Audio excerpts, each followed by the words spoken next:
listening to the Ones Ready podcast, a team of Air Force Special Operators forged in combat with over 70 years of combined operational experience, as well as a decade of selection instructor experience. If you're tired of settlement and you want to do something you truly believe in, you're in the right place. Now here's your favorite CCT personality, JTAC extraordinaire, embracer of the ridiculous face, and like the shortest operator you'll ever meet, Peaches. Hey everybody, welcome back to the Ones Ready podcast. You're in the team room with us. We have a very special guest today, Mr. Dan Schilling. You probably are all tracking him if you have followed anything regarding Air Force Special Warfare, but we got him on the podcast today. Dan, thanks for coming. We will hit you here in a second. We just need to do a quick sponsor, drinkhoist.com. Promo code ONESREADY. If you need to stay hydrated during your workouts, during a hike, during a elk hunting season, whatever you got to do, maybe it's jiu-jitsu with Aaron, use Hoist, or maybe you're in San Antonio sweating still when it's, about to be November. But drink Hoist. It'll keep you hydrated, keep you going, and keep you on top of your game. Yeah, all right. Absolutely. Shout out to Hoist. Thanks. Yeah, love you. 100%. So, it's funny because we were just having a conversation about dogs and cats. Yeah, I'm watching my dog go crazy. But anyway, Mr. Schilling, Dan, really honored that you joined us and you agreed to come on. You've got a rich history within special tactics, going all the way back to, Gothic Serpent, Operation Gothic Serpent in Somalia. So love to hear a little bit about that, a little bit about you, maybe some kind of cool guy stories, and then we'll just take it from there. Can do. Listen, guys, it's always a pleasure. I appreciate the work that you're doing. I think you guys do a fantastic service to a community that's overlooked, which of course I'm lined up with that because that's one of my most recent books. But I think it's wonderful what you're doing. So I'm just happy to be here. Thanks for having me. Yeah, it's a pleasure having you on, man. I'd be lying if I said I wasn't a little bit starstruck. So it's not often that I get to talk to. I obviously read Alone at Dawn, and I started just to get my head wrapped around your extensive career and history and the stuff that you like to do. I was laughing with the guys. I was like, we've had guests cancel or push timelines, but you have had the best excuse ever to push the podcast to today. You're like, yeah, I got to go free fly on the mountain. The weather's really nice. I'm like, what is he even talking about? I always make the joke that if I ever die in an extreme sport, that I was framed, like somebody killed me. Like, Aaron died wingsuiting. No, he did not. Aaron doesn't do any of that stuff. Aaron got too close to the truth. That's what happened. And he had to. The conspiracy theory side of Aaron's life finally caught up to him, and he died. Aaron died cave spelunking. No, he did not. Aaron got too close to the truth. That's the running joke. What were you doing yesterday, and how long have you had that hobby? I appreciate that. You guys, that was a true request that the wind conditions and the snow on the mountain converged to make a brilliant day for speed flying. And so I would not. I don't even know what speed flying is. I have no clue. I'm like, you could have said anything. Speed flying? Okay, I got no clue.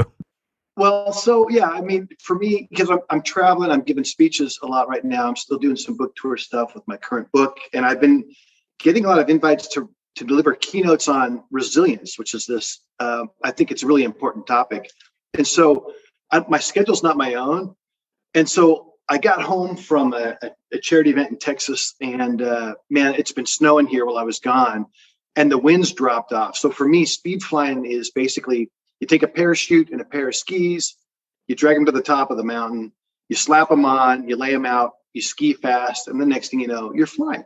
And so for me, speed flying, and really technically it's called speed riding if you got skis on, but I don't want to bog down on that. It's basically combining, flying a parachute over the terrain with a pair of skis on. And I appreciate you guys doing that for me because I can't tell you how many days I'm like, oh, it's perfect conditions and I've got to do whatever, something. And it was worth the story to say yes. You know what I mean? There's no way, you have to say yes just so you get to tell the story. So that at the end we could just be like, yeah, and then you had a great day speed flying. So we were happy to do it. Yeah, but that whole story right there just shows the kind of people that we're looking for. The brochures, everybody loves the skydiving, the riding motorcycles and all that kind of stuff. But for a lot of people, to include yourself, that doesn't stop. I mean, you're doing this. I mean, we would never want to deny you that, right? I mean, hey, given the chance, if I was in Utah and I knew what I was doing and wouldn't kill myself, I'd probably be all over that too. Well, it's, I think you make a point, Jared. There's an evolution for people who pursue a lot of sports. You can call them fringe or extreme or some other, adjective, whatever. But I think as you go through life and if you're one of those kind of people and you push your limits and you're looking for things to push your limits further, I don't mean like more death-defying feats, which is what really happens in a lot of extreme sports. If you want to make a name now, you've got to do something that has such a narrow margin for, mistakes or failure versus success.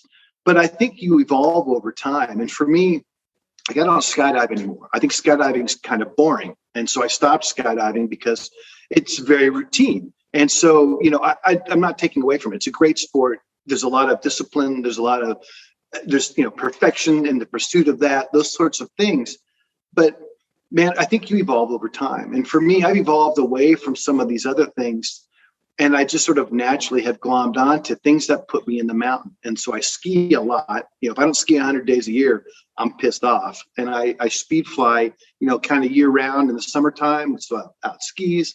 But if I'm not doing that, I'm on the mountain. And it's just a way of, I think, not just evolving, but it allows you to redefine yourself. And I'm a big believer in redefining yourself as part of your evolution. That's why I became a writer. That's amazing. That's probably I'm glad to be here. It was like I got to watch you just craft that response. Like I'm just happy to be here. Like that pursuit of extreme sports and that willingness to evolve and constantly reinvent yourself. I think we all feel that. And if you go back, how many we talked about your involvement in Gothic Serpent or colloquially known as Blackhawk Down, the Blackhawk Down environment, and you played an active role in that. And I mean, I'd love to hear about those experiences, but more so as we talk about your evolution and how you became a writer. Take us all the way back to when you were a humble combat controller, just doing some of the nation's hardest missions. Because I think a lot of people forget that you have from your writing and when you read your books, you can tell what you're talking about. Like there is no misstep in those simple little semantic things or the way that things are described or sometimes the way that things are laid out chronologically. Us in the military, especially us in the SOF environment, I read that book and I just fall right into I'm in the syntax. I feel like I'm in rhythm with the writing, but that all came from you starting your life out in AFSPECWAR. So I'd love to hear some stories about that if you got time.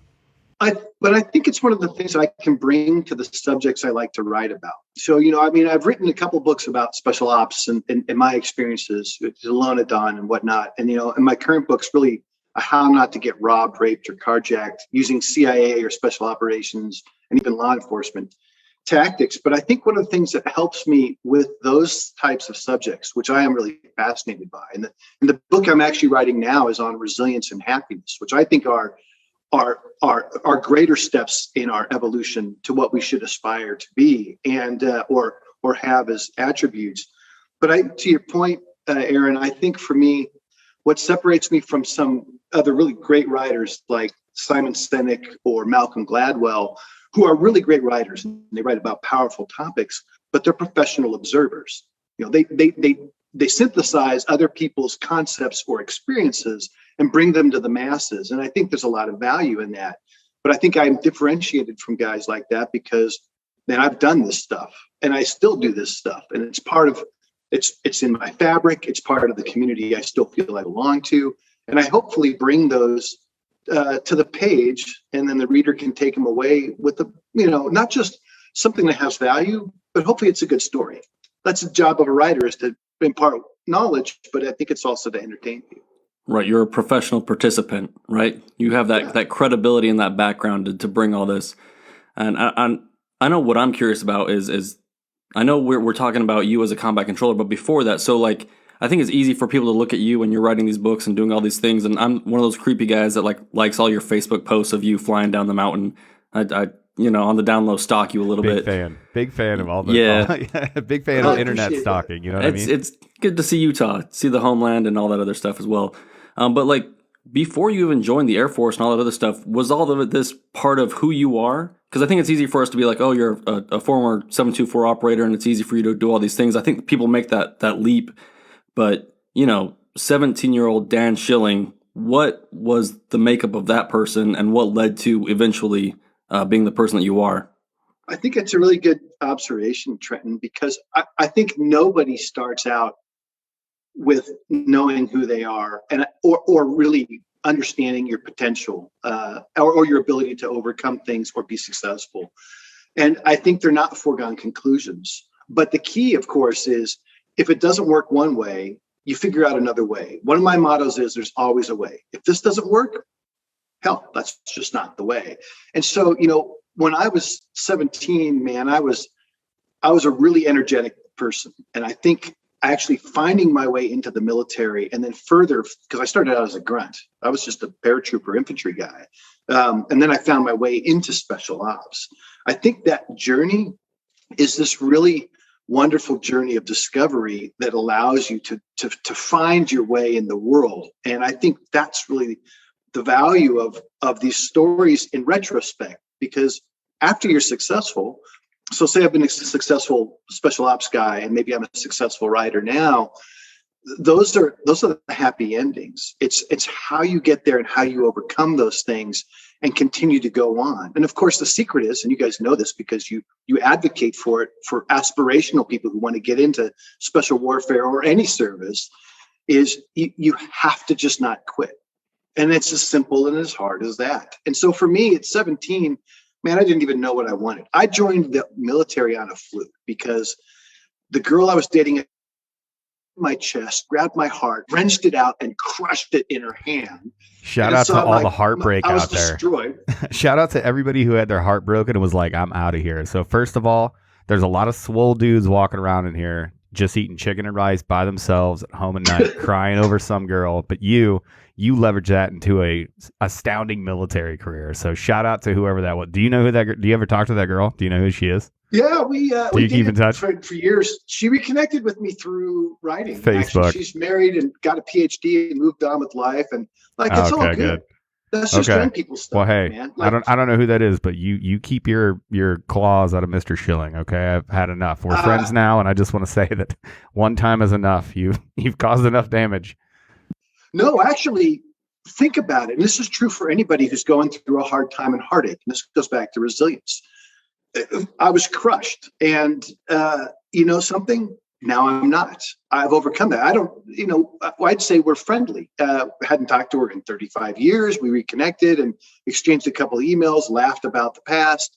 Like that's resilience. That is why you have to try and move forward in life, even when it's dark. Find someone who can support you, find a mentor, find some goal you really want to do with life. Those are the things that allow you to go on. For me, I met an Army recruiter who said, we'll pay you to jump out of airplanes. And it had never occurred to me in my life to jump out of an airplane, surprisingly. And I realized I'm in. That's good enough. I don't have to do or know anything else. I just want to jump out of planes and carry a gun. Sounds cool. Right. That's how they got you. That's how they got it. Hook, line, and sinker. Yeah. And then you said you were an airborne infantry guy. So where'd you start out? So we're going to jump out of planes. We're going to carry a gun. Where was the first stop? I ended up in a Pathfinder platoon, which of course historically is the predecessor to all combat control. If you go back to World War II, but so for me, I just dug that, and I was having fun. I was a corporal. I made corporal. I'm humping a 60 in Iraq. And life couldn't get any better. And then I went TDY with some combat controllers. This is in the mid 80s, mind you. Here we go. We're doing blackout landings with NVGs, which I had never seen NVGs as a paratrooper grunt in the 80s. And I saw this whole other world, and I'll never forget the guy who got me into combat control. His name is Pete Neal, and he's dead now. But he said, listen, we're Halo, we're scuba. And I was like, man, holy shit. And then he said, we also get pro pay. And I said, I remember this conversation. Now we're talking. Now you're speaking my language. How much is this pro pay you speak of? Well, I didn't even know what it is. I said, what's pro pay? And he goes, it's cool guy pay. And I realized yet again, I'm in. I want to be a combat controller because I want cool guy pay. Who was this combat controller? Because he did the perfect pitch. Recruiters, take note. Like, this is how you do it. Like, hey, not only are you going to get pro pay, it's for cool guy pay. Like, this guy absolutely finessed you. And kudos to him. He just laid it out. He said, this is who we are and what we do. And no one knew about combat control back then. And I think, like a lot of guys, I accidentally tripped my way into combat control because you had to really seek it out. And I think the value of my book, Alone at Dawn, and the movie we're going to make about it, which is this $100 million film, is going to put that community on the map in a way that U.S. Navy SEALs, the movie, put SEALs on the map. Before that movie came out, people kind of knew what SEALs were, maybe Vietnam, this or that. But when that movie hit, pow. Everybody really wanted to be a SEAL. Charlie, absolutely. My job is to do that. I've been waiting for that pager to go off at a wedding. I'm going to a wedding. There's going to be a bunch of PJs there at the end of October.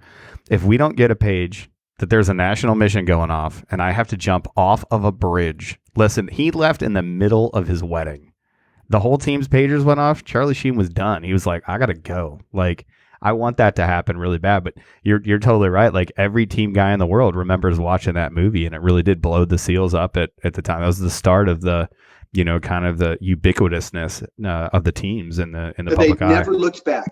Culturally, they've never looked back, and I think the Air Force's detriment. And I gripe to senior leaders of the Air Force. People like SECAF, when I can corner those people because I get access to those kind of folks now. Sometimes I bash on them or I beat them up because, listen, the Air Force is the most powerful force ever created on planet Earth. And the reason that's true is they own 2/3 of the nuclear triad, the U.S. nuclear triad. The Navy gets a paltry third. We don't even trust the Army with nuclear weapons anymore. And so by virtue of owning that power and the responsibility to wield it or not wield it, the Air Force is the most powerful thing ever created by humanity, but they don't act like it. And that pisses me off, frankly speaking. Get it. Well, I mean, there's some humility involved in that, but no, yeah. I think we have, at least in terms of the grand aspect where I think pararescue has done it better than combat control, and special reconnaissance is kind of new on the map, but like, we have not done a great job as a special tactics entity, messaging, promoting, recruiting, and we have gotten better. Absolutely have gotten better. And the last 20 years of conflict in Afghanistan and Iraq and stuff has helped. It has absolutely helped AFSOC really, put itself on the map. But even now, our messaging is still not great. But it's a difficult message. Pararescue is easy. Save the good guys from the bad guys under duress. Yep. Pow. That's a bullet that you can get behind. No, you're right. When you say, I integrate 4-dimensional space to one point on the earth because I can wield all these things and choreograph the symphony of death and, all the things that a combat controller does.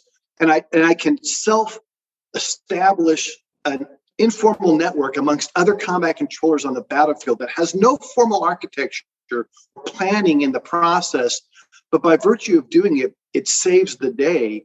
It's a very difficult thing to message, and it's one of our problems. And the war, now that it's over, advanced that for combat control for the first time ever in its history. I think the challenge is really this, guys. What does combat control in particular? Pararescue is the same. Bad guys are going to get in peril. We're going to go save them, even if it's Thai soccer kids in a cave. But for combat control, the question is, what is the evolution of that unique capability, which I talk about it in the book and I talk about it regularly when I speak. Listen, that makes combat controllers the deadliest individuals to walk on the battlefield in the history of human warfare, because they can kill more bad guys with precision than anybody else on a battlefield. So what does that look like going forward? Because the next war is not going to be Afghanistan, where we can do anything we want in 3-dimensional airspace. It's going to be near peer challenges. How do you fight that war is really the challenge. And these are the right guys to do it, because it's not going to be about a gunfight with SEALs, and it's not going to be about indigenous, counterinsurgency with Green Berets. It's going to be about precision air power and dominance in that space, but also doing it on the ground.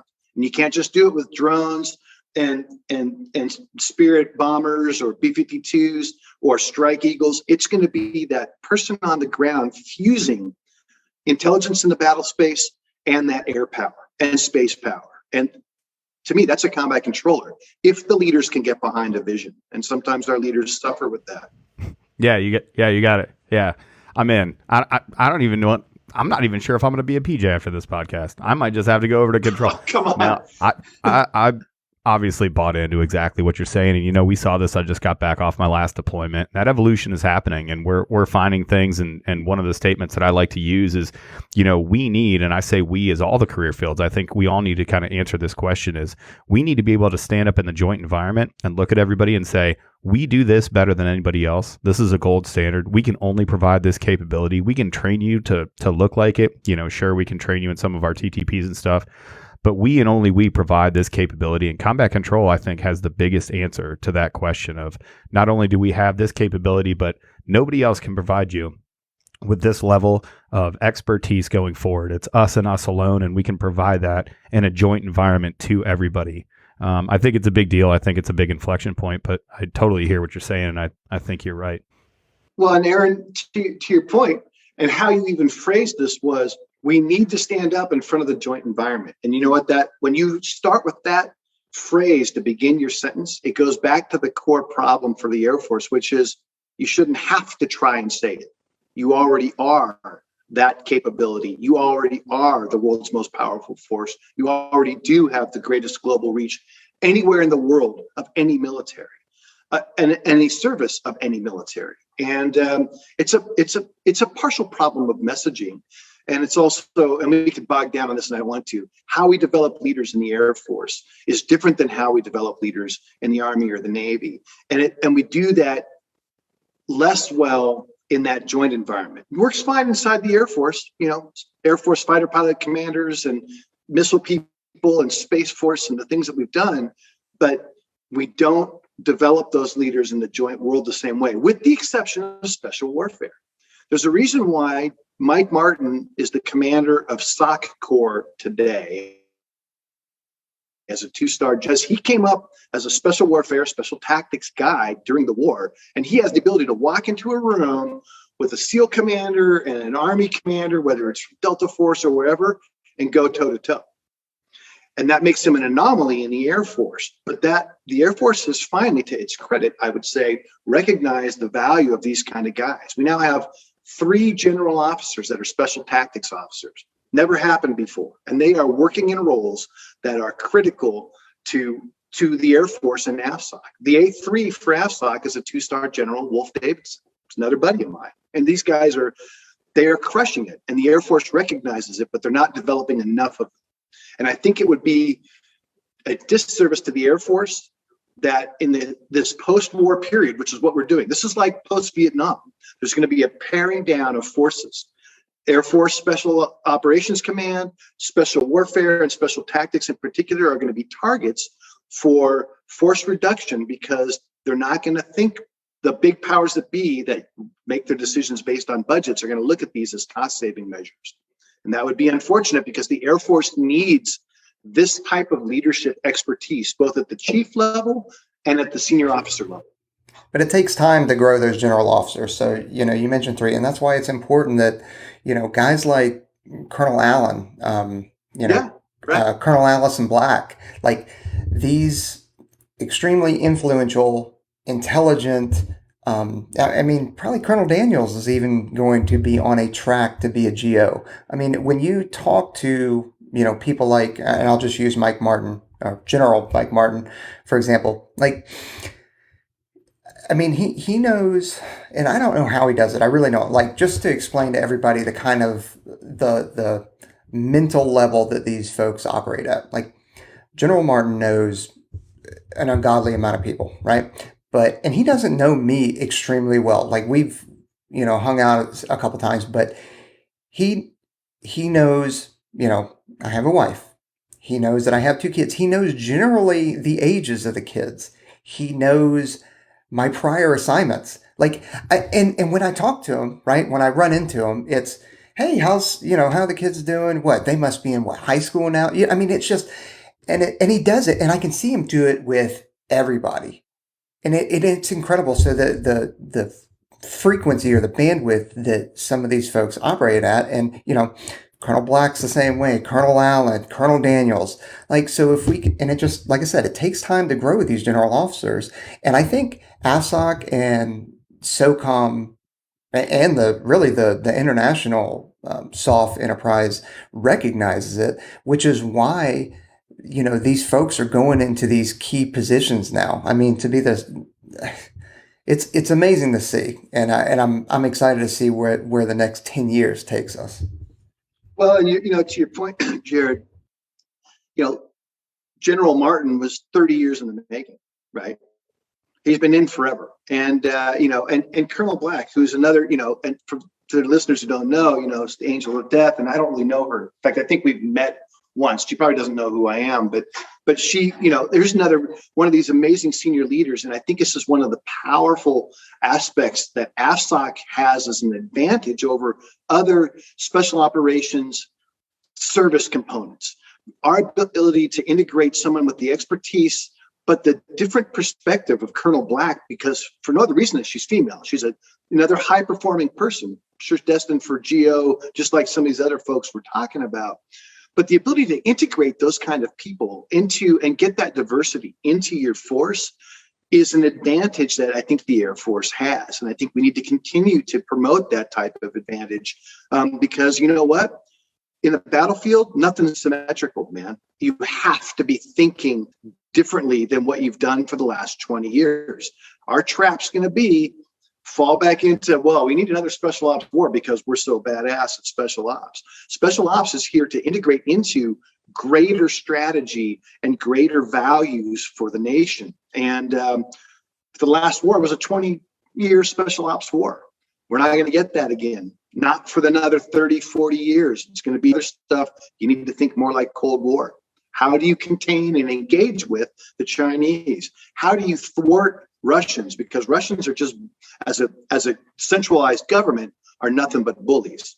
Vladimir Putin is just here to try and steamroll people because they're not a major player in the battlefield or in the world order economically. Russia is a secondary power, but it carries a disproportionate influence in certain spheres. So you have to be able to contain them. How you do that is not strictly special ops.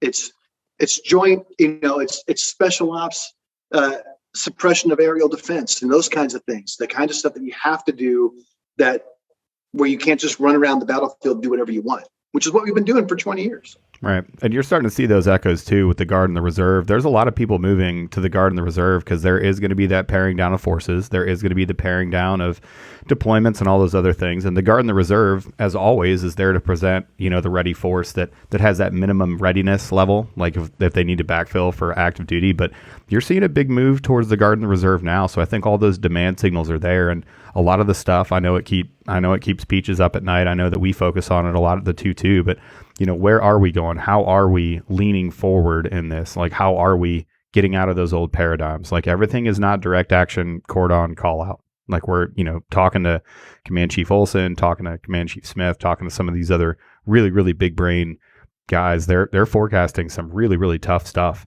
And we're starting to see the ripples of it kind of already in the larger force presentation as a whole, too. That's right. It's what's going to happen. I'm a huge fan of the Guard and Reserve. It used to get a bad rap before the war, before 9/11. I think it got a bad rap. And, I was fortunate enough to create a Guard Special Tactics Squadron off of a beer-stained napkin over a bunch of beers one night in a bar. And 2 years later, we got a squadron. So sometimes those cliches can work, man. And sometimes drinking alcohol is helpful, but not always. At any rate, I think the movement back to disclaimer, drink responsibly. But hey, a lot of problems do get solved. We used to say in Vegas, man, you'd solve your problems at two places: the bar and the gym. See, I'd add the mountain to that. I solve my problems on the mountain. Like that's my place. But you know what? To your point, though, in all seriousness, you have to find a place where you can solve problems. If you're an individual and you're trying to accomplish a goal, whether it's get into special ops or make the next rank and become a leader in special ops and do those things, you have to have a thing that allows you to get white space and be creative and make sense of things and solve the problems in your life. And if it's the gym, that's great. If it's on the mountain, that's much better, in my opinion. If it's in the bar, you're only going to get halfway there, because I think drinking a lot of alcohol never actually solves the problems we think it does. And I think it's a good way to decompress with your teammates and solve certain problems, but it stops at a certain point, because, you need to really spend time thinking. And here's something that doesn't sound sexy, but I advocate for it all the time. You need to read stuff. You need to read about life. And it doesn't have to be special ops. Like, I don't read military books. I did that for 31 years. But I read books like Breath by, James Nestor, I'm butchering his name, which really taught me how to rethink and approach my breathing in my 50s. It doesn't matter what it is you're trying to do in life. The more you read about things that are different from you, or the perspectives you hadn't considered before. Back to Simon Sinek or Malcolm Gladwell. They write really brilliant books about concepts that have value to you. Spend time reading, because if you read stuff, you'll think about it. And I mean, read good books. I don't mean Harlequin romance. I mean stuff that has value. You do that, it starts to creep into your life. And I would say that's how you get a guy like Mike Martin. Mike Martin, I'm sure, is an intellectually curious individual. I know he is. He's a friend of mine. And he's one of the best bosses I ever had in the military. You can't tell him I said that, but We'll never he know. actually was. I'm sure he's an avid listener. Yeah, don't worry. What's up, General Martin? Yeah, I know. don't worry. I highly doubt he's ever even Absolutely heard not. of us. Probably. I don't have any reason to bet on this, but I'll go ahead and bet that he's not. No, I think he's busy. He quite possibly could be busy as the commander of Special Operations Korea, which is an existential problem. And there's another problem that you have to get behind, where special ops is only part of the equation. And as we go into this next era, post-Vietnam, post 9/11 war, the parallels there. What does the U.S. do? What did the U.S. do in 1976? On the bicentennial, 2 years out of Vietnam, what did the world look like to the U.S. and the world on the heels of a war like that? That's a very common. I think that's a valid parallel for where we are now. And I know we're sort of getting off topic of the kind of things we normally talk about. And this is the problem with inviting me on your show, because you can end up 90 degrees to port. But the bottom line is, we should think about that in that context, because what lessons did we fail to learn then? I would say number one was we hollowed out our special operations force after Vietnam. It was a shell of a capability. Air Force, Navy, it didn't matter. We should not do that this time. I'm speaking to you, commanders of, AFSOC and SOCOM and, DOD. But I think one of the problems that we're running into right now, or one of the solutions, is that that intellectual curiosity, or I think being part of the Air Force, because I think that AFSOC has not really been part of the Air Force necessarily for the last 20 years. And I think there's this, sometimes looking over the fence from their side, we think we're too special to play with them, and sometimes we look over on their side of the fence and we see what we see. But I think that's what you're talking about. I think we need to integrate with them and talk to them more, because that's where the problem is the lines of communication are not always clear. I mean, I've run into it on previous deployments where you reach out to the conventional folks and you're like, hey, and you try to talk to them, and they're like, no, we don't do what you do. You do your thing and we do our thing. So I think as we move forward, trying to get the entire special warfare community back on board with being Air Force first, and then moving forward in that way, because when we talk about access and emplacement and all that stuff in the near peer environment, like you said, we're going to need them. And, if we don't integrate and educate and communicate, we're never going to solve those problems. We're not going to be useful moving forward. So we have to provide the value for them that makes it clear so that we can get after the next mission. Well, and it's funny, because placement and access is not an AFSC specific thing. It doesn't matter whether you're Special Reconnaissance, PJ, Combat Controller, TAC-P, Steel or Green Beret.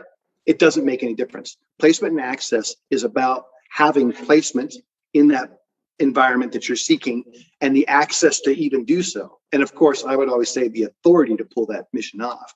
But to your point, actually, I think there's this other valuable space that AFSOC occupies that separates it from the other MAGCOMs in the Air Force, and that is this. Whether you're ACC or AMC or whatever the other Cs that are doing their thing, they are strictly an Air Force entity.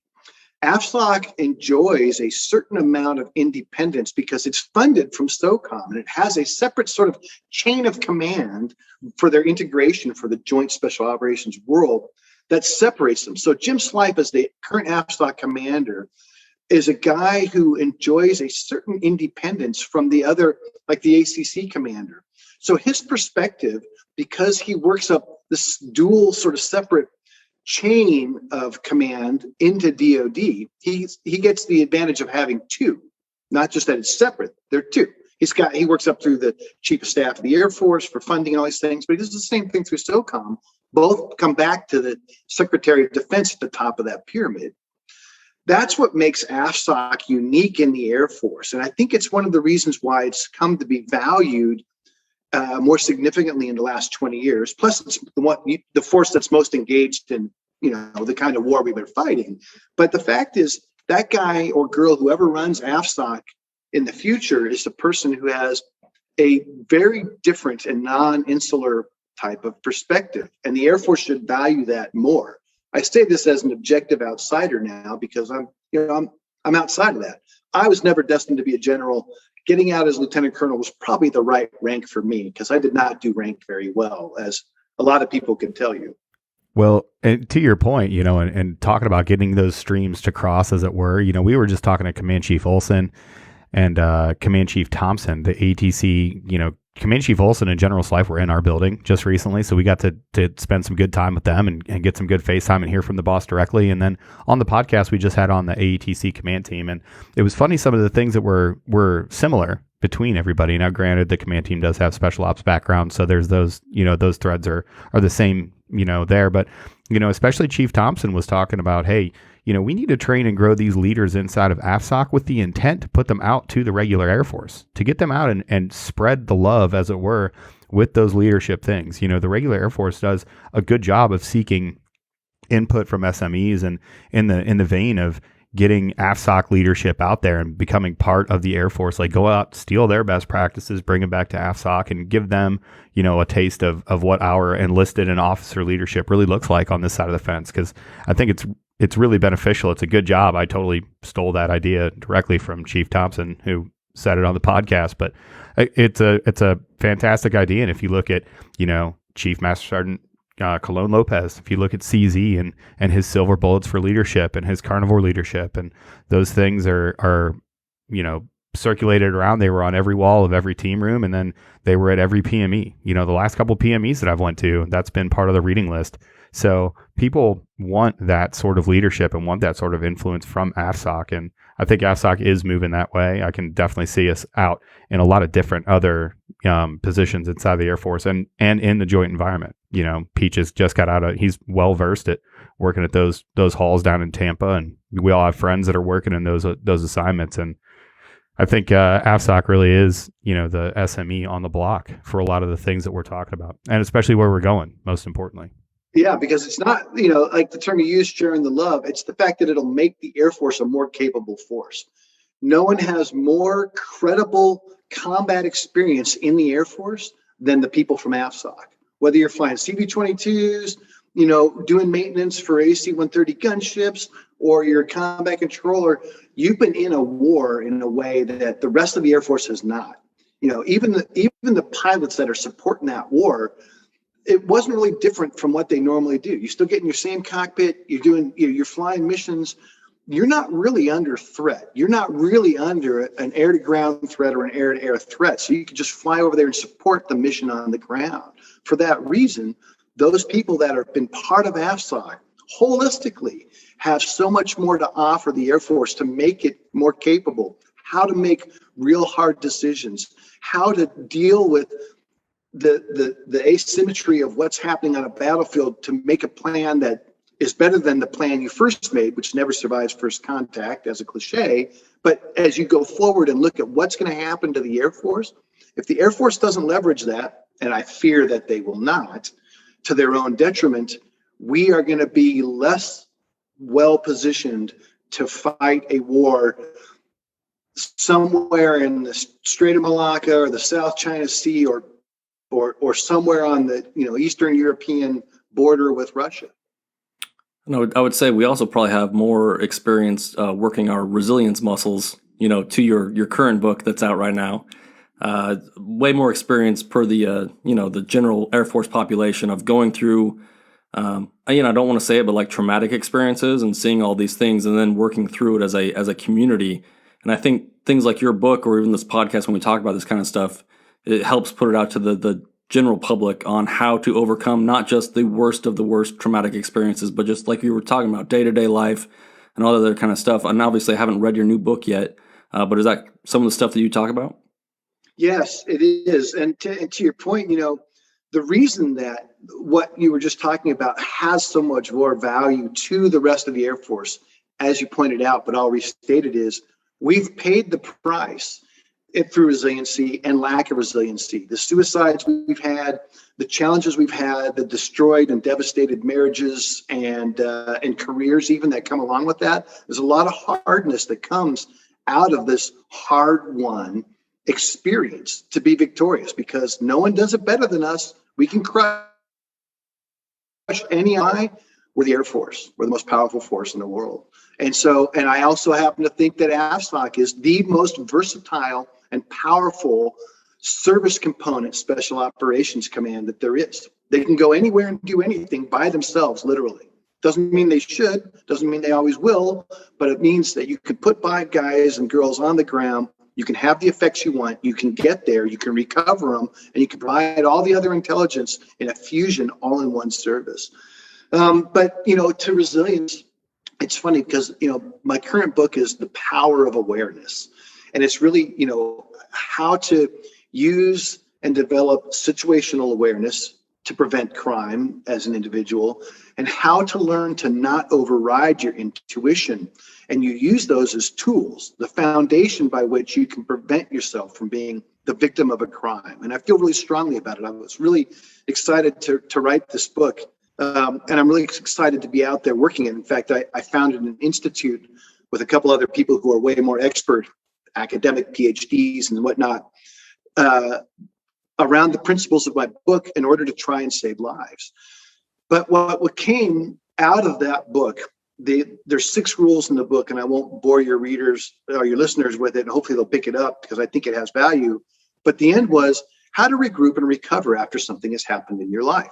And that's about resilience. And I felt that even though that's the conclusion of my book, and it's the final step of a 6-step process to identify and avoid crimes and how to recover from near misses or traumatic events, it led to me deciding that I really wanted to write a book about resilience combined with happiness. Because to me, the pursuit of happiness, and this is an Aristotelian thing, it's not about, and Greek philosophers are not rocket science. Like, I'm not some really high intellectual, as everyone who knows me can attest.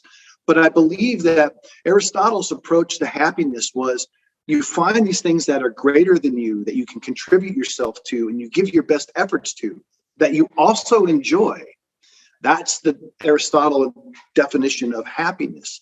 And how you do that combined with resilience is how you can really live your fullest life.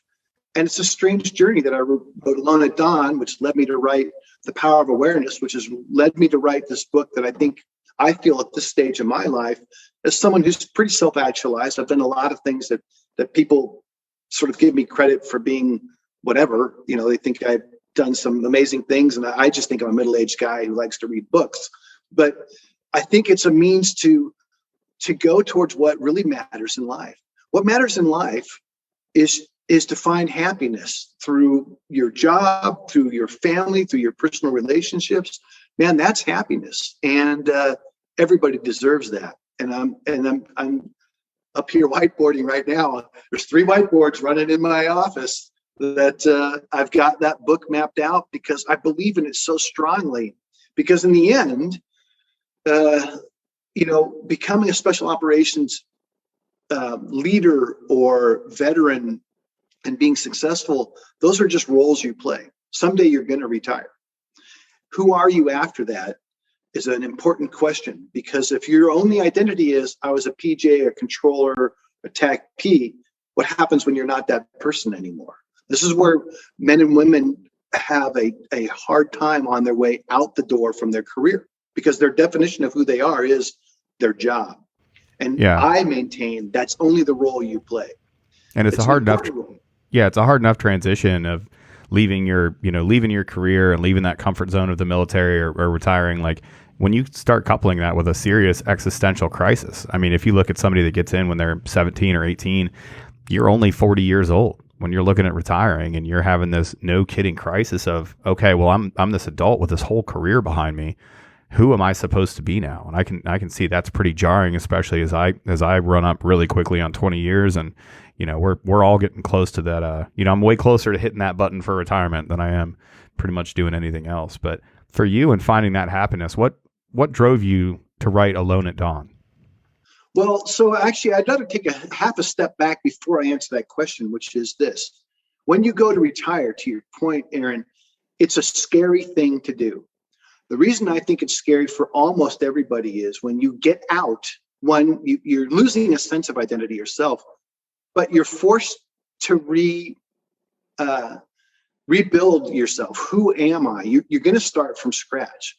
And you can take men and women who've survived combat and tell them to charge a machine gun nest or sneak behind enemy lines. But when you say you've got to start at the bottom and start over, that's a really scary thing for people.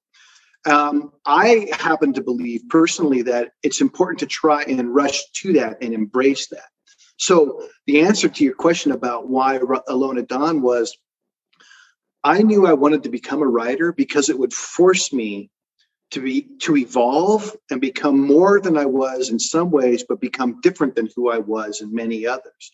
So, it doesn't matter. I've got a great little brand that my publishers and my agents lock onto. Blackhawk Down Dan, world record holder, base jumper Dan, and special ops creator squadron out of thin air kind of guy. Just a couple of light flexes. Just a couple of light afternoon flexes. That's all that is. No big deal. But that's, you know what? And I appreciate that. You know what we call getting world records and being a multi-decorated special operations stalwart and giant in the career field? You call that Tuesday, Mr. Schilling. What up? Well, I appreciate the compliment, but I think that's all just branding, because those are just singular events that I happen to do at points in my life. Really, life's lived daily. And by becoming a writer, it forced me to start from scratch. No one cares about any of that branding stuff in the publishing world if I can't put a story on the page. So for me, and this is just only my only personal journey, it was, I can continue to evolve as a human, to be more than I was, I hope, to be happier and more satisfied than I was in the past. Because I struggled with that a lot, man. Don't kid yourself. A lot of self-doubt. I am insecure about my writing. I'm still overcoming that. And I became a New York Times bestselling author, and I'm still insecure about writing. And so, those are the kinds of things for me that I figure I can do the rest of my life, because I'm not going to be an action guy. I'll speed fly when I'm 85. I'm pretty sure. Yeah. But because it's not hard on your knees. Awesome. It's easy on your knees. Oh, good. Yeah. That's exactly what I'd be worrying about as an 85-year-old attached to a parachute careening down a mountain is, boy, I sure hope this is easy on my knees so I can continue to do it. You should think about that. That's my point, man. Because it needs to be easy on your knees at 85. Like trying to land. I'm going to get sushi this afternoon. I'm picking a suit up. That's about as exciting as I get. I'm going to a really nice sushi restaurant in Seattle. Shout out to that girl Nicole something for hooking this sushi joint up. But that's about as fast as I get. You know what else is easy on the knees? Just having a hot sake and a couple of pieces of nigiri. Delicious. Or reading a book. Reading a book. That's what I would say. I got it. Yeah, I do dig that. Yeah. But, so for I think it's important that people realize that they can become something different, and they can become something even better than what they were before. Just because you finished a military career, maybe it was a stellar career. Maybe you're Mike Martin and you're a 2-star general. Maybe you're Staff Sergeant X and you were only in for 5 years. It doesn't matter. It's what you do next. I think you can always find something more in your life. And I think that's part of resilience. And that's what I want to talk about with my next book is how to help people find that and not just define resilience as bouncing back from something bad. I think resilience is how you can go all the way forward to find something that self-actualizes you and even helps you find love. I happen to think love is an underappreciated word. Oh, I mean, I think what we'll find is, the DOD, the VA, and everything, and even current active duty and guard will soon find kind of the result of 20 years of conflict, of straight conflict, and struggle with it. I think you had brought up all these suicides and stuff like that. I think this is probably just the beginning of what we're going to see. And with World War I, II, Korea, Vietnam, like we didn't really know how to identify it. We didn't have the data. We could see it, but we didn't really know what it was all about. But now that we've gotten smarter with it, I think we're going to start seeing a lot more of it, and hopefully with technology and actually being open and willing to discuss mental health, resilience. I mean, I'm pretty sure it's Mental Health Month right now.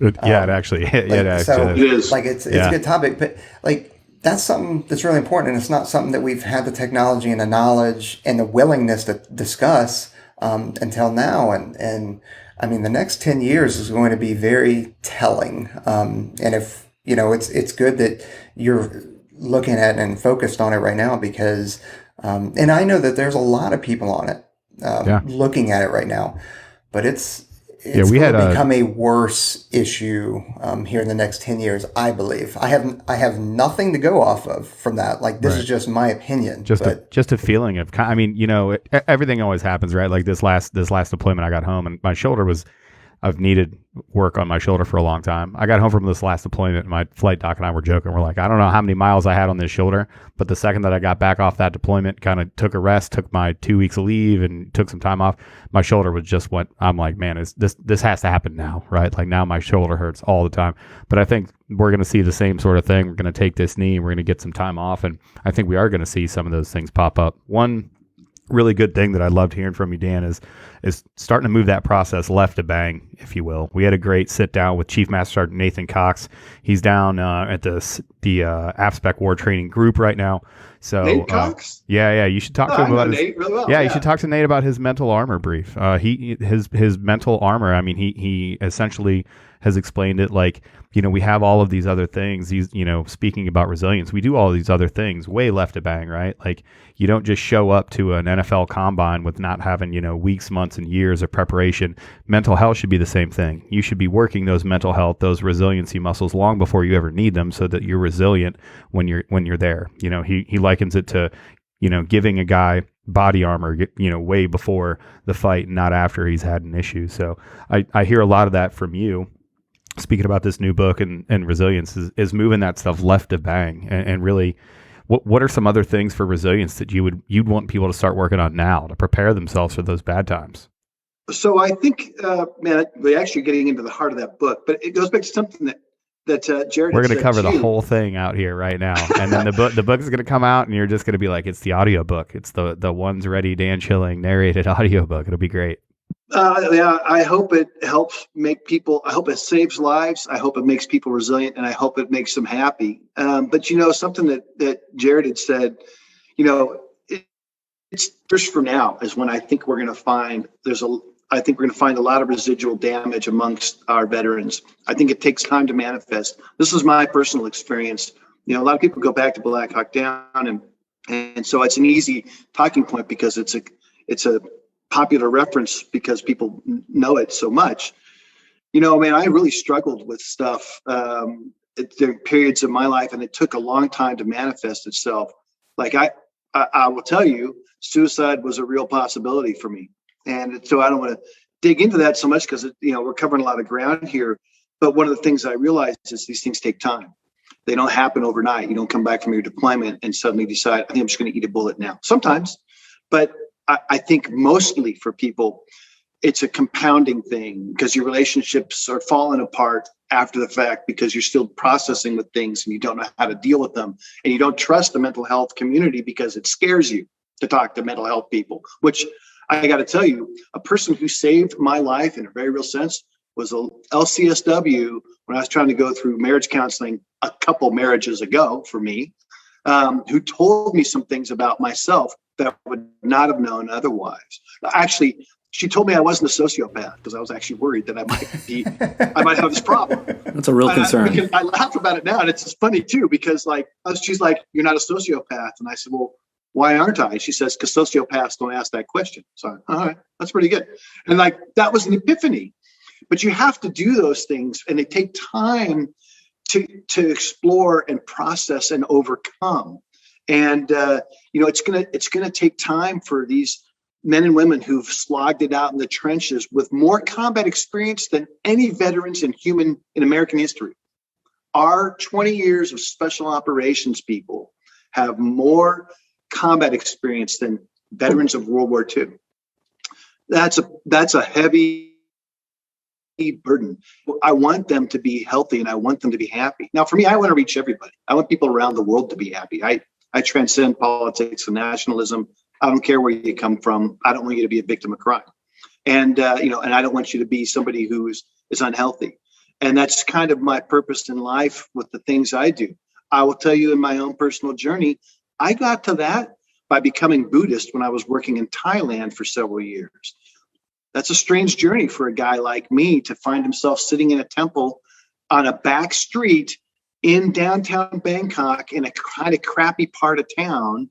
And there's this really special temple to me out there that's nothing special to anybody else.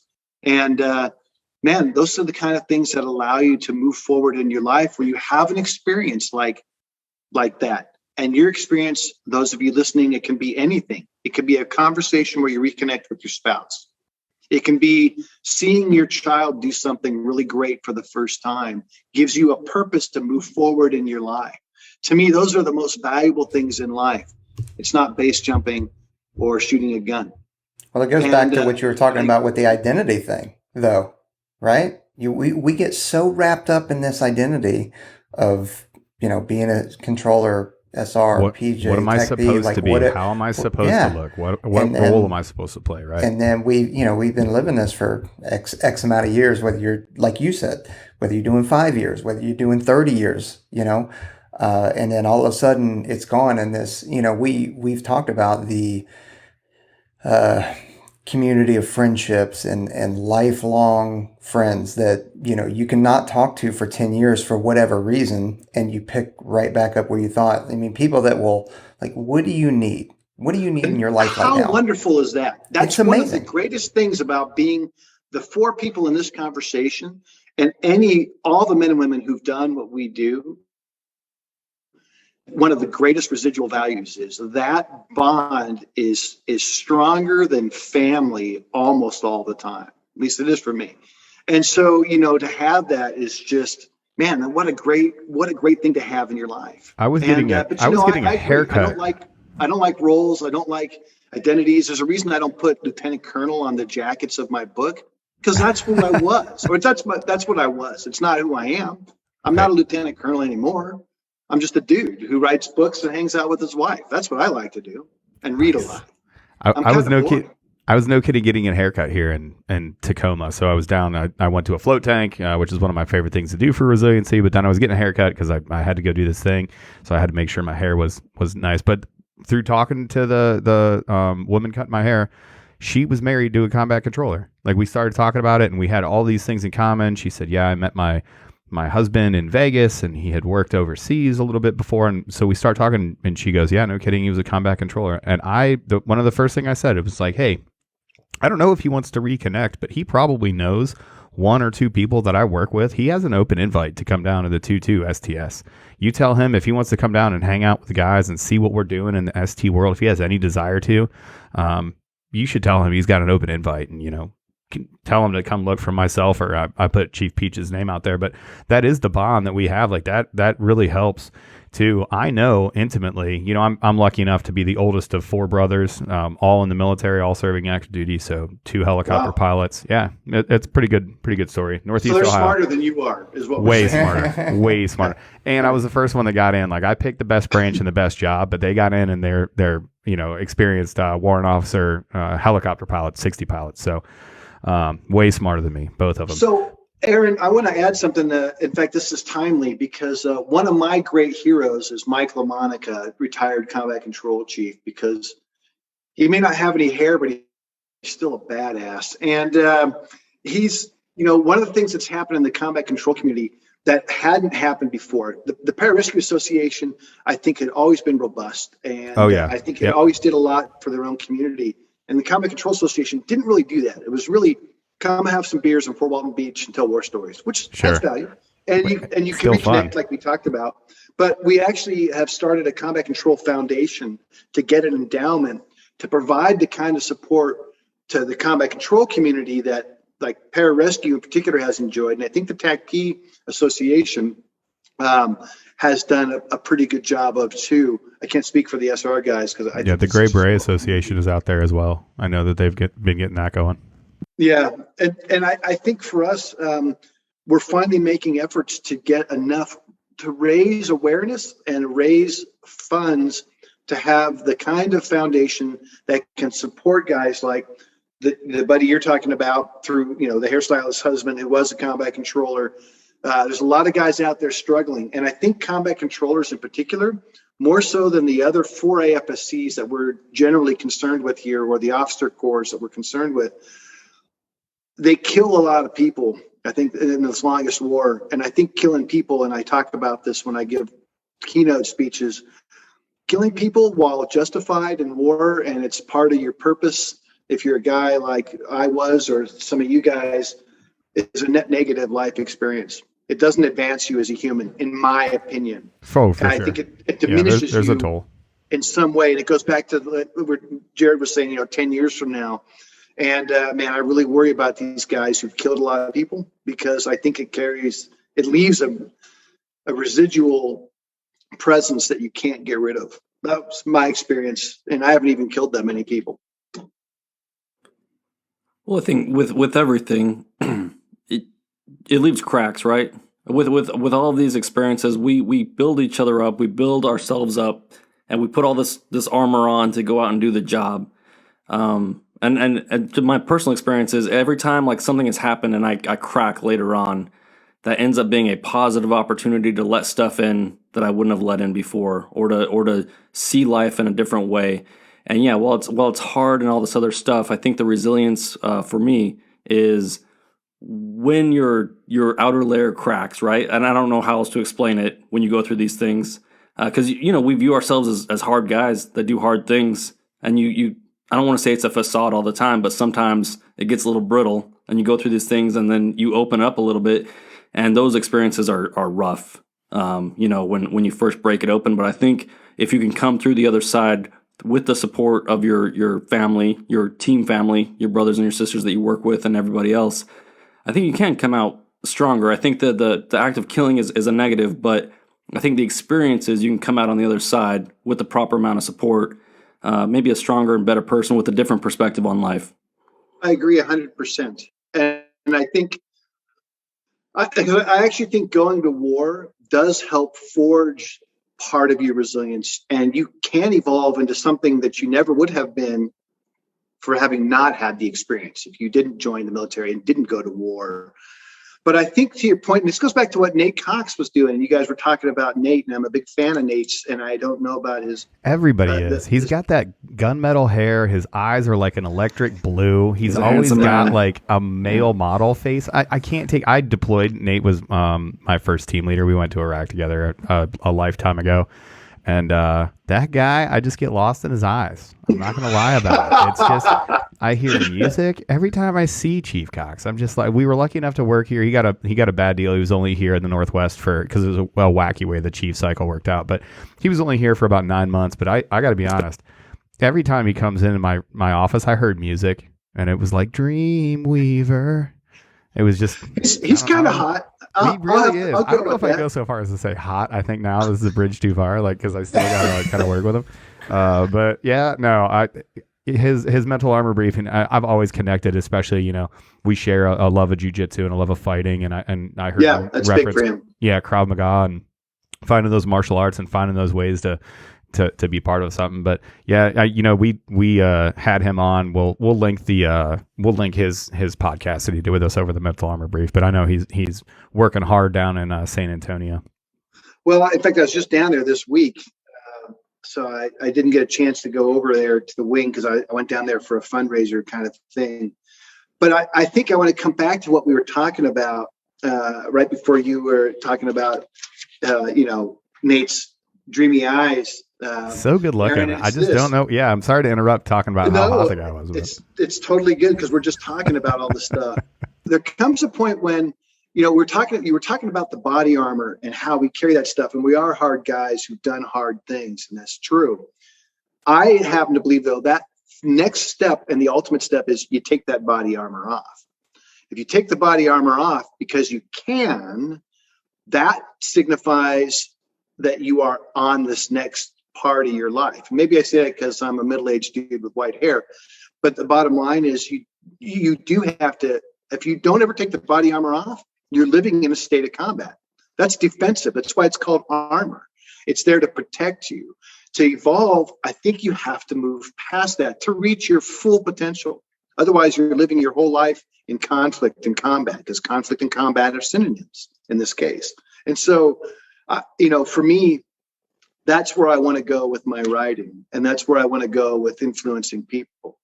I'm still on a journey to change the public's view of the Air Force with a book and a movie. That's never going to go away. I'm really dedicated to that. I spent 30 years, almost 31 in uniform. But how do you want to change it? If you could if you could boil it down and be like, this is what I want people to see the Air Force for, 30 years of your work. What does that look like? They recognize that the Air Force is the most powerful force ever created on planet Earth. And they look at combat controllers and special ops from the Air Force as the deadliest individuals to ever walk a battlefield in the history of human warfare. That's it. It's those two things. Hooyah. Deadliest force in the world. I don't use the H word much, but hooyah, man. I'm all in for that. And you should be, because you're one of those guys. That's my point. Like, we already exist. I don't have to convince anybody. I just like to say those words out to people. Hey, if you can't make it in that community, go be something else. But the fact is these are the deadliest individuals to walk a battlefield in the history of human warfare. Because we kill more people. And because we can. And we do. And we have. And that's just the way of things. I like to talk about the passage in my book on Alone at Dawn. I think it's page 66. It's the first time you meet Calvin Markham. Goes across the border with one of the first two ODAs that go in. And he killed more people in his first 26 days of combat than any SEAL in history. And it was his first time in combat, and he had 11 deployments. Yikes. This begs the question, was he the enabler, or were the SEALs the enabler for him in that mission? Because I think sometimes we get those words confused. Supporting and supported. I believe I know which one that gentleman was. So here's the great answer. Here's what I like to be able to say to that. I don't give a shit about the word supported and supporting. You know what? That stuff changes all the time. And it all depends on how you want to state the situation. It's like a statistic. Statistics can say anything you want. Ask Mark Twain. He said there are lies, damned lies, and there are statistics. What he really meant is you can manipulate them any way that you want. So I don't really give a shit about capturing it that way. What I say is, it's part of the plan to go forward and kill the bad guys. The key guy was a combat controller. It wasn't the Green Beret ODA. They were there to interact with the locals and build that coalition. They were there to provide the fire support for that combat controller. You can say it any way you want. Neither one of those diminishes the other party's role, combat control versus special forces. I'm not here to establish primacy. I'm saying the deadliest guy in any of those situations is the combat controller. That's all I'm saying. I love Green Berets. I spent 7 years in the Army Special Forces. I used to change services like I changed wives for a period of my life. So the bottom line is, I'm not here to say who is better. What I can say, and I like to say it definitively, the deadliest individual to walk a battlefield in the history of human warfare and can be in the future still is a combat controller. That's all I'm saying. But I love Green Berets. And as the kids would say, no cap. That's just straight facts. That's no cap. That's just that is what it is. And the Air Force is the deadliest force ever created by humanity because it owns 2/3 of the US's nuclear triad. We may not have as many warheads as the Russians, but quality control matters with a nuclear warhead. You got to get it to go somewhere and you have to get it to go off. And the Russians don't do that very well militarily, in my experience, as the Cold War will tell us.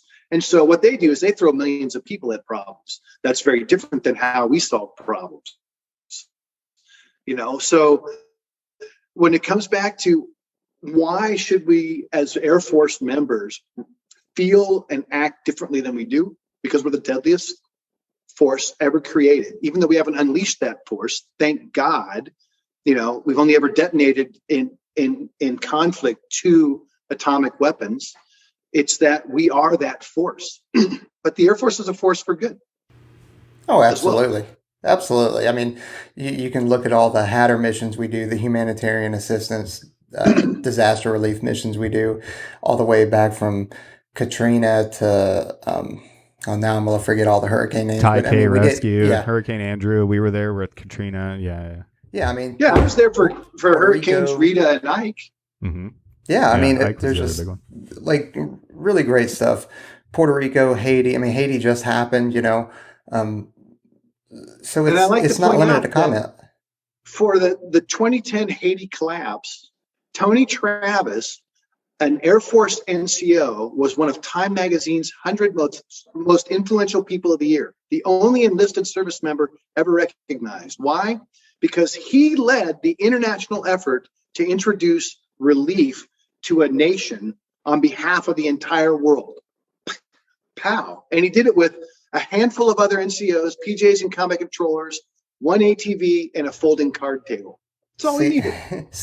Now you're going to get me into something that I just read an article, and this is something that I have not personally experienced, but it's going to be interesting to hear your take on it, since you retired as an officer, and you're obviously on here with. But don't hold that against me.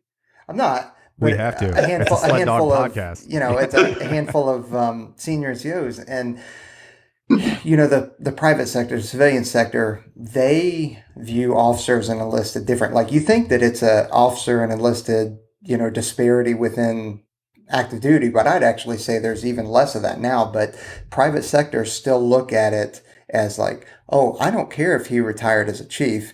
He was still enlisted. He doesn't know how to make decisions. He doesn't know how to lead. Whereas he doesn't know strategy. Exactly. Whereas an officer, whether it's it could be a retired major, lieutenant colonel, could be a GO. They are automatically viewed as that, and their pay and position title is correlated with that. And it's something I agree. that I think we've got to get.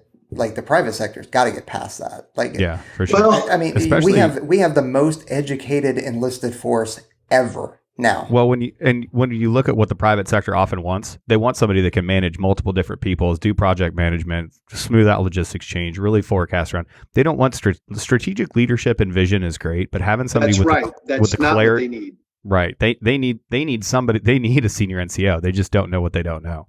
They don't know how to ask for it. They don't know what they don't know, and I think it's harder because in the Air Force, as a writ large force, is a technical force. So the vast majority of NCOs in the Air Force are technical experts in things, whether it's logistics or some sort of technology or some sort of systems type thing.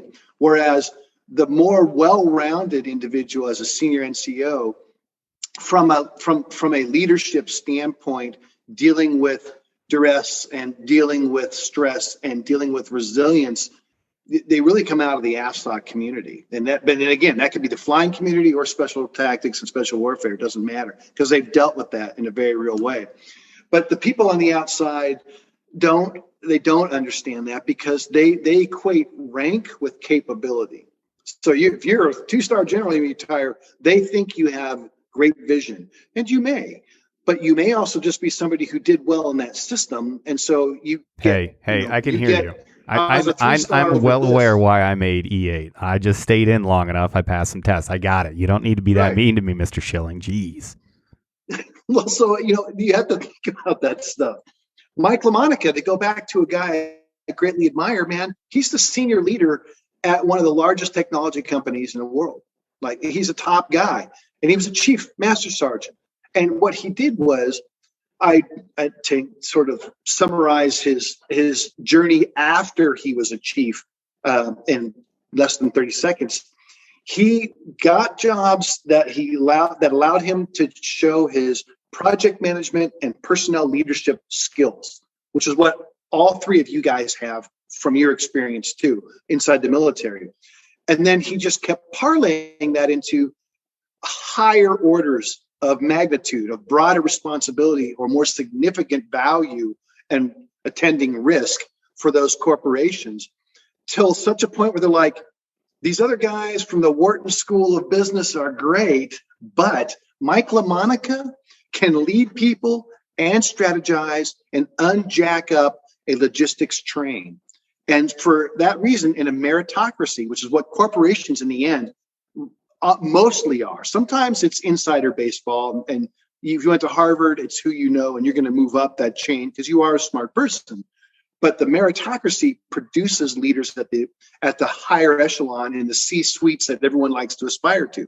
Mike LaMonica is an example of the kind of guy who can make that happen in the corporate world.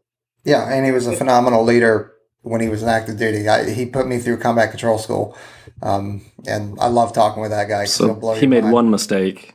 Yeah. Putting me through? Yeah. I'll take it. Well, we went through our whole pipeline together. I met Mike LaMonica as a scrawny 19-year-old from Delaware who I don't think he'd even been out of his state. And I think about our time together going through INDOC and the entire pipeline, and our careers sort of diverged and then paralleled again, as it often happens with people you know and really admire that you start out with. But at the end of the day, here's a guy with 4 combat jumps. Man. Guys, I'm telling you haven't met him. If you haven't met him, he's amazing. Well, he could have had a 5th combat jump because some RRD guys from the Ranger Regiment were trying to go on this mission. I think it was in Pakistan. But anyway, back during the war. And it was a jump mission. And they're like, we want you. And Mike's like, no, I'm busy doing this stuff. I can get you another guy. And they're like, no, we want you because you're Mike LaMonica. And Mike literally said to them, if I get another combat jump, there are people who will kill me. I'll have 5. And I can't do that to the rest of the guys. And he turned down the mission. He's phenomenal, guys. In fact, I'm gonna text him after this just to tell him that we were talking about him. But he's awesome. But Dan, as we're kind of getting to the point where we wrap it up, you have a whole lot of insight, and this has been enjoyable. I really think that we could probably pull a Joe Rogan and do this for 3 hours easily. But if you're not familiar with our demographic, we're hitting 16 to 35-year-olds generally who are interested in Air Force Special Warfare. So, and we kind of asked this question on giving some advice, at least from your point of view, to that demographic as parting shots. What would you give to them in terms of advice? Well, advice in the context of they know they want to get into special warfare. I'd say this: you have to know how badly you want it. And it doesn't matter what the setback is. I had friends who broke their legs and had to restart the pipeline and come over again, or you failed whatever test. I truly believe there is always a way. And if it's not this way, it's some other way. And you just have to keep finding it. And there's, persistence alone is all that matters. Education can be folly, and, intelligence can be squandered, all these other things. And I agree with that, because what matters most is just tenacity. You just can't give up. Listen, I was not a writer naturally. In high school, I was a spastic guy. I can't even believe I graduated from high school, frankly speaking. And then later on, I went and got 3 college degrees. But it's all about that evolution. You just have to keep not quitting. And for me, man, I could not get an agent when I wanted to become a writer, and no one ever can. It's really hard to get an agent. And people turned me down over and over and over and over again until we got. And, when you want to be a PJ or a TAC-P or whatever it is, or a stow or a crow, whatever it is you're trying to do, man, you just have to not quit and find other people who don't quit, because they'll get you through in your darkest hour. Mike LaMonica and I have a really strong bond and friendship based on our time at the OLH. And maybe you can interview him sometime and he can tell you about how that all went in the interest of time. But the fact is, you can't quit, and you have to find the other people that you want to be around who aren't going to quit either. And that's how you'll get there. Seems like a common theme that we've talked about in the 2 years we've been up and running, and with every single guest we've had. Do not quit. Don't give up on yourself. Don't index yourself. Just keep driving on. And find other people who are also doing the same thing.